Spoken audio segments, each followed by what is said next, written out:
Everyone, welcome back to Pine Hollow Auto Diagnostics. Oh man, the Genie, I think it broke down for good this time. Two problems here. It starts and stalls, and here's what the tach signal looks like. So now it needs a new alternator. So it looks like the brushes or whatever produces the tach signal is really wearing out. And sometimes it loses the signal completely. And here, I'll show you here.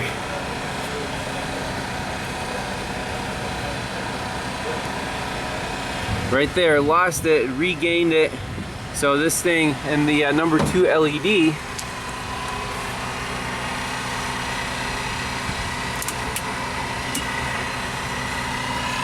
stops flashing.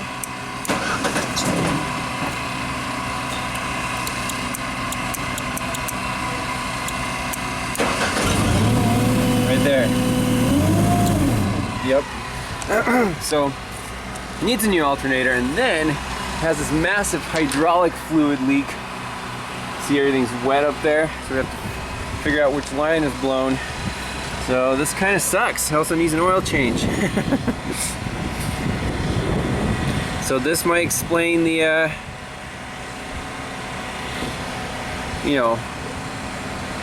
short crank also, because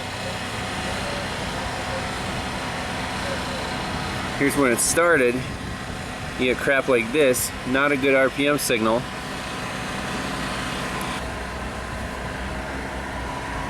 So kind of garbage like that, and boom. So got a lot of work to do. Close look at the alternator, and this little wire right here was just kind of hanging out because the clip is broken. I wonder if that's the tach signal. Let's plug it in, kind of keep it there, and see if this thing runs.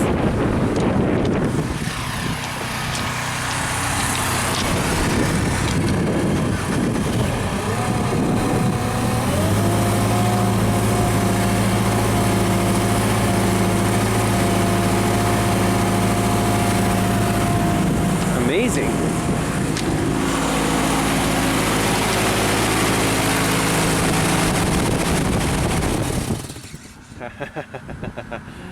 Oh man, well, at least that's no parts required.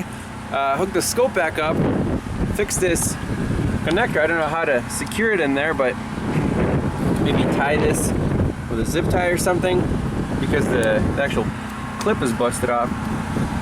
Well, let's see if our tach signal is good and if it starts really nicely. So here's my quick and dirty solution. Kind of pinch the pin. This is nice and tight in there, and I just zip tied the harness to the alternator, so the whole harness is pushing everything in. That's not going to come out, so I'm going to leave that. Got the scope hook back up, and give it a whirl. Number 2 is bright. Tach signal is good. Shut it off.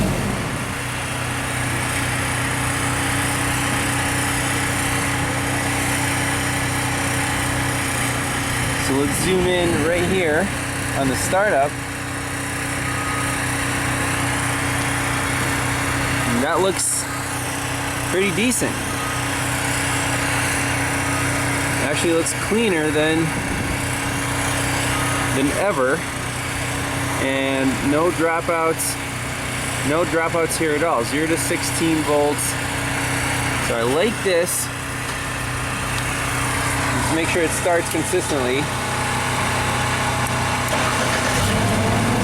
Nice crank. One more time. Okay, beautiful.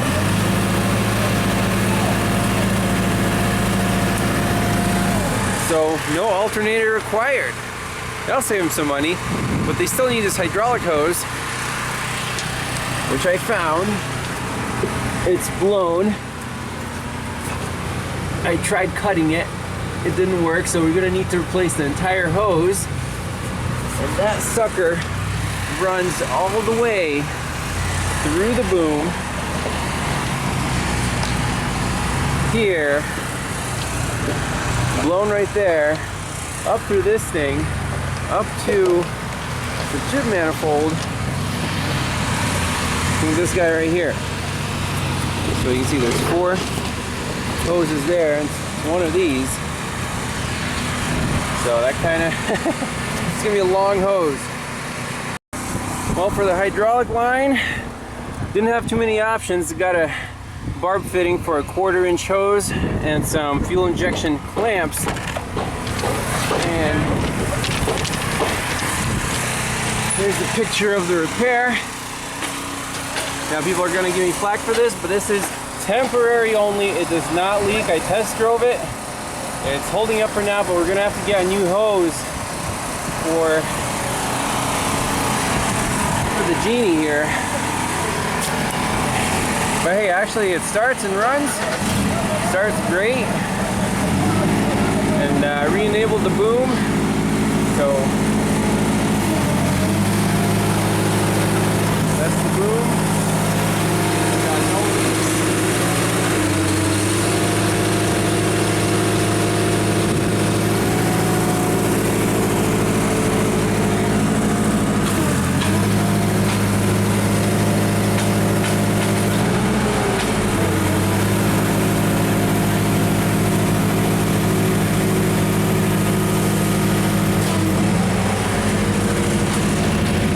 Honestly, I don't know if I feel good about that repair, but it works. So I'm gonna get a lot of crap in the comments, but you know what? This is how it goes sometimes. They're not gonna wait a week for a new hose. Obviously we'll order one, but for now, what's the worst thing that can happen? It'll just blow again and they'll lose more fluid. So construction site life. So oil change, and see you guys in the next one. Bye bye. By the way, this is how much oil I drained out of the Genie. A little over 1/4 the capacity is the whole jug. So holy crap, preventative maintenance is not a thing here. So whenever I get a chance, I just like, hey man, we're gonna throw an oil change in here just to keep these things running. But it's tough to kind of sell the customer on what it takes to have their machines running reliably. They just wait until they break. It's kind of a, maybe that's the norm on the construction site, I don't know. But thanks a lot for watching. Stay tuned for more. I'll see you next time. Bye-bye.